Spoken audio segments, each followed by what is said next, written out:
Erangel doesn't have much of a backstory. It's a vaguely Soviet, post-apocalyptic, dystopian, abandoned hellhole full of guns and homes to loot. And you and 99 strangers are jumping off of a burning plane right into it. Your parachute will ensure the fall doesn't kill you, but once you're down there, it's you against the island. 99 strangers are on the hunt for you and each other. Every single one of them wants to be the last one standing. Every single one of them wants to win. They loot homes as soon as they land, hunting for weapons and armor, scrounging the map to find anything that could be of use, looking down your sights as you open the door and a guy with a shotgun blasts you in the face. People have always wanted a battle royale video game, but it never happened. First came the original Teen Deathmatch Island Battle Royale. The Japanese book and movie told the story of 42 students dropped on a deserted island and forced to kill each other until only one was left.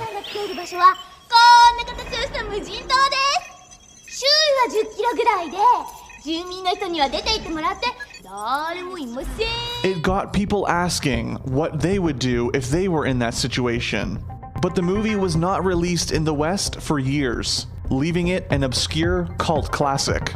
Then, years later, Hunger Games came around, and it reignited the fire. People wanted battle royale games, but no one was making them. But one person wanted it more than anybody else. Brendan PlayerUnknown Green. Brendan Green was not a game designer. He was an Irish photographer and web designer who followed the love of his life to Brazil.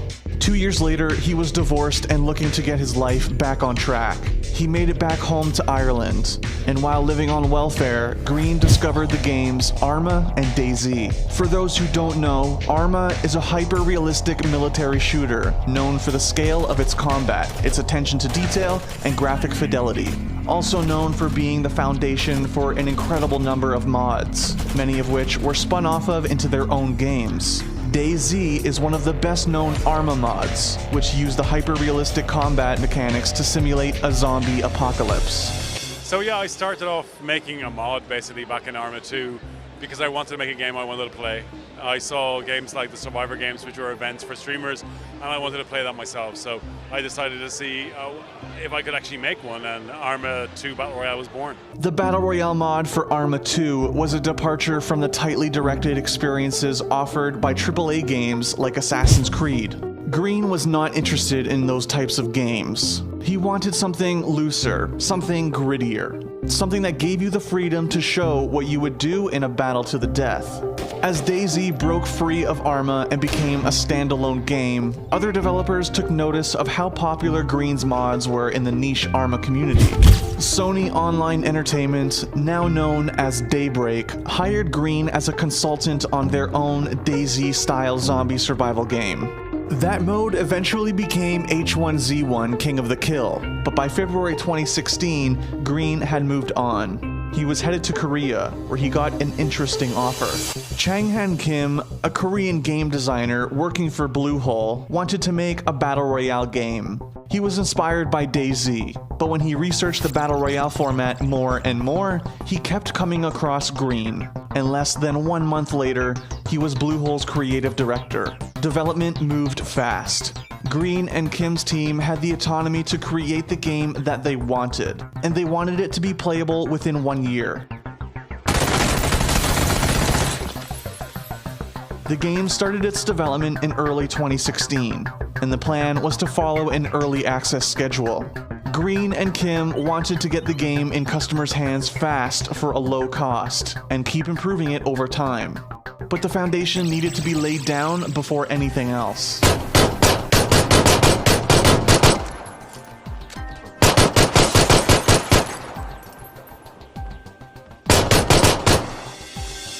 The team made a small game. One map, one mode, a handful of weapons were added after the launch, but from the day it was released on Early Access in March 2017 to today, Battlegrounds has been the same game.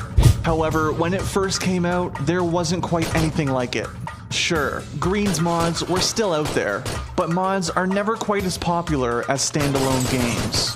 Battlegrounds was a breath of fresh air amidst the high-budget, lavishly produced shooters on the market. It was messy. It was tense.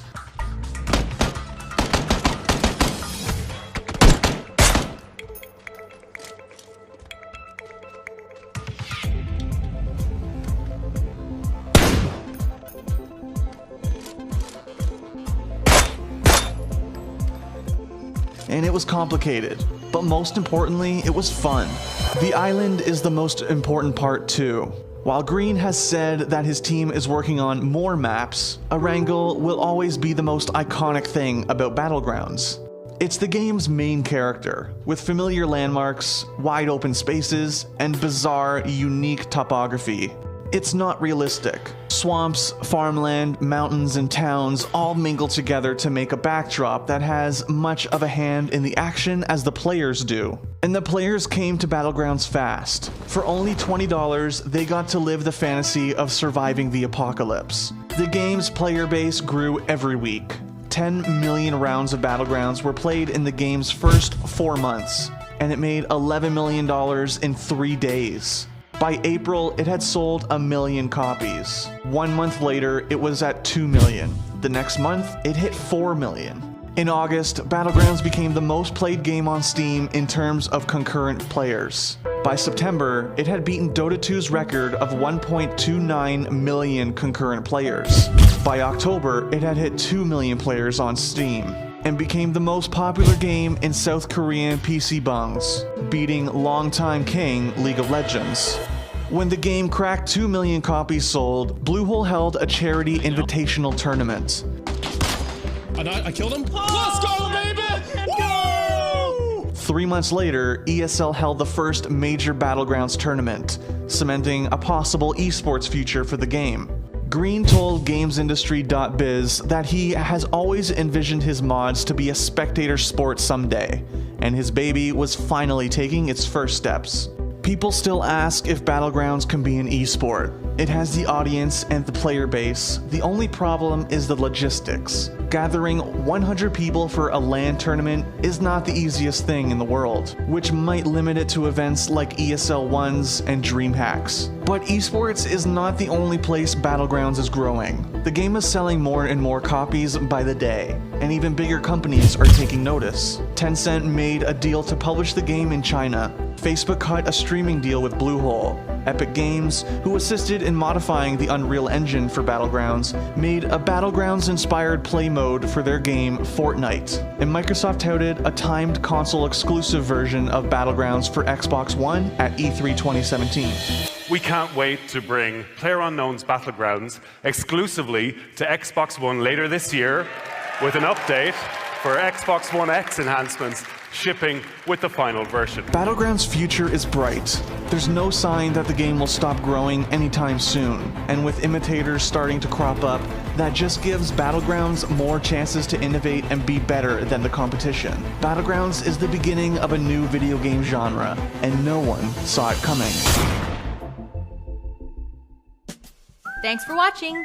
If you want more great content, be sure to hit that subscribe button.